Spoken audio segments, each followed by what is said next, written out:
ഈ അധികാരം ഒരു ലഹരിയാണ്. അത് ദന്തഗോപുരവാസിയായിരിക്കുമ്പോൾ ആ ലഹരിയുടെ ഭാഷ്യവും അഹങ്കാരവും ആരുടെയും വേദനയും ദുഃഖവും ഒന്നും അധികാരത്തിലുള്ളവർ മഹാഭൂരിപക്ഷം പേരും അറിയാറില്ല. വിരലിലെണ്ണാവുന്നവർ മാത്രമാണ് അതറിയുന്നവർ.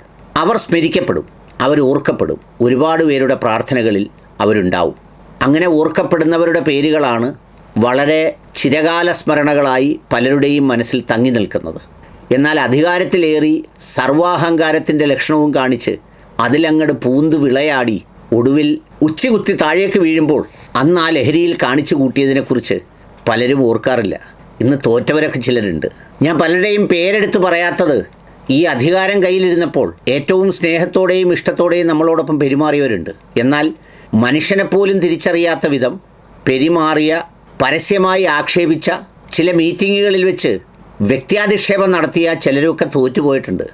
പിന്നെ അതേ നിലപാടുകൾ സ്വീകരിച്ച ചില മന്ത്രിമാരുടെ PS-മാർ, രാജാവിനേക്കാൾ രാജഭക്തി ഉള്ളവരായി ചമയുന്ന ചിലർ, അതൊക്കെ ഓർക്കുമ്പോൾ മനസ്സിൻ്റെ ഉള്ളിലൊരു സന്തോഷമുണ്ട്. അത്രയൊക്കെ മതി നമുക്ക് സന്തോഷിക്കാൻ, അല്ലാതെ നമുക്ക് വേറെന്തിനാ ഒത്തിരി കാര്യങ്ങൾ. എന്നാൽ ഇതൊക്കെ ഉള്ളപ്പോൾ മനുഷ്യനെ ഓർക്കുന്നവരുണ്ട്. ഉമ്മൻചാണ്ടി സാറിനെ പോലെ, കുട്ടി അഹമ്മദ് കുട്ടി സാറിനെ പോലെ. അതായത് ഒരു മാറ്റവും വരുത്താതെ മനുഷ്യരായി തന്നെ തുടരുന്ന കുറേ പേർ. ഞാനിത് പറഞ്ഞതിൻ്റെ കാരണം അത്തരത്തിൽ വ്യക്തിയാധിക്ഷേപവും പകയും വൈരാഗ്യവും അധികാരത്തിൻ്റെ ഹുങ്കും ഒക്കെ കൊണ്ടു നടന്ന് ഇന്ന് തോറ്റൊരു MLA പോലും അല്ലാതെ വിശ്രമിക്കുന്ന വേളയിൽ പരിദേവനത്തിൻ്റെ കഥകൾ പറയുന്ന വീഡിയോ ക്ലിപ്പുകൾ പലതും പ്രവഹിക്കുന്നുണ്ട്. അക്കൂട്ടത്തിൽ ഇവരെ എല്ലാവരെയും അങ്ങ് വിട്ടാലും ദേശീയ തലത്തിൽ ഒരു മഹാ അഹങ്കാരം പ്രവർത്തിച്ച ഒരു സ്ത്രീയുടെ വാക്കുകളാണ് ഇത് പറയാൻ എന്നെ പ്രേരിപ്പിച്ചത്. മമതാ ബാനർജി. അധികാരത്തിൻ്റെ ഹുങ്കിൻ്റെ ഉത്തുംഗ ശൃംഗത്തിലായിരുന്നു മമതാ ബാനർജി. അവിടെ അധികാരത്തിലേറിയത് വിദ്വേഷത്തിൻ്റെയും വെറുപ്പിൻ്റെയും അതുപോലെയുള്ള സംവിധാനത്തിൻ്റെയും ഒരു പകവീട്ടലിൻ്റെയും ലക്ഷണമാണ് അവർ കാണിക്കുന്നതെങ്കിലും അവർ നന്നായി എല്ലാവരെയും ഉൾക്കൊണ്ട് ഭരിച്ചിരുന്നെങ്കിൽ എന്ന് ഞാൻ ആഗ്രഹിക്കാറുണ്ട്. കാരണം വേറൊന്നും കൊണ്ടല്ല, അത്രമേൽ ധാർഷ്ട്യവും ധിക്കാരവുമായിരുന്നു ഇവർക്ക്. കഴിഞ്ഞ ദിവസം ഒരു പ്രസ്താവന കാണാനിടയായി. BJPയെ ചെറുക്കാൻ പ്രതിപക്ഷ കക്ഷികളുടെ ഒരു സംയുക്ത വേദി ഉണ്ടാവണം. എവിടെ? പശ്ചിമ ബംഗാളിൽ. ഇന്നലകൾ വരെ വേണ്ടായിരുന്നു.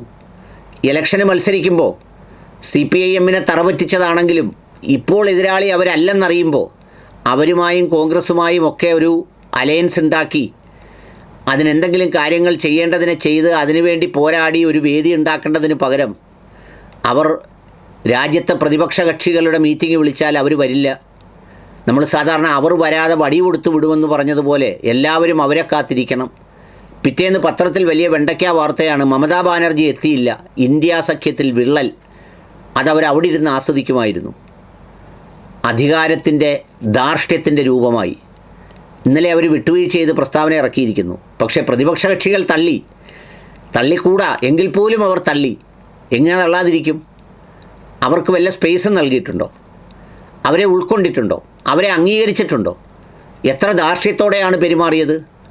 ഈ തെരഞ്ഞെടുപ്പ് ഫലങ്ങളൊക്കെ 102, 101, 100 സീറ്റും ഒക്കെ വരുന്നത് എങ്ങനെയാണ്? അതുപോലെ ധാർഷ്ട്യത്തോടെയും അഹങ്കാരത്തോടെയും തിരിച്ചു പ്രതികരിക്കുമ്പോഴാണ്. ഇനിയിപ്പോൾ തോറ്റവരെ ഓർമ്മിപ്പിച്ചിട്ട് കാര്യമില്ല. നമ്മൾ സാധാരണ പറയത്തില്ലേ, ശവത്തിൽ കുത്തി വേദനിപ്പിക്കരുതെന്നും പറഞ്ഞ്.